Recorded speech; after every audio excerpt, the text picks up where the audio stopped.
Hello friends, स्वागत आहे तुमचं अलकाच्या किचनमध्ये एका रेसिपीसोबत।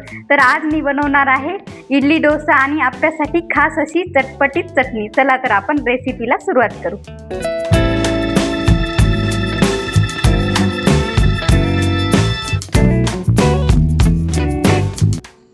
चटणीसाठी इथे काही साहित्य काढून घेतले, ते तुम्ही बघून घ्या। इथे मी थोडासा कढीपत्ता घेतला आहे, कोथिंबीर घेतली, भिजलेले शेंगदाणे आहेत, हरभऱ्याची डाळ पण भिजवून घेतली आणि 2-4 मिरच्या तळून घेतलेल्या आहेत। फोडणीसाठी मोहरी आणि जिरे, तेल आणि मीठ घेतलेलं आहे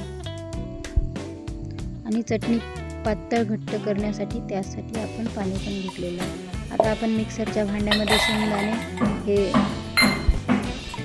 भिजलेली हरभऱ्याची डाळ, सर्व साहित्य आपण यामध्ये टाकून घेऊया। कोथिंबीर, जर तुमच्याकडे पुदिना असेल तर तो पण तुम्ही टाकू शकता आणि हिरवी मिरची आपल्याला अशी तळून घ्यायची, कारण चटणी लवकर खराब होत नाही। आता हे मोहरी, जिरे, तेल हे नंतर आपल्याला वरतून फोडणीसाठी ठेवायचे बाजूला। हे आपण बाकीचं सर्व साहित्य एकदा मिक्सरला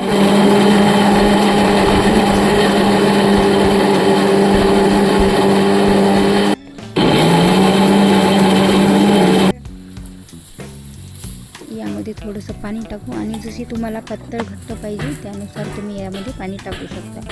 हे बघा, अशा प्रकारे मी इथे कन्सिस्टन्सी ठेवलेली आहे। आता आपण यामध्ये फोडणी टाकून घेऊया।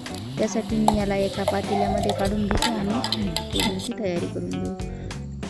तर कढईमध्ये तेल टाकले, मोहरी तडतडली की त्यामध्ये जिरे टाकून घेतले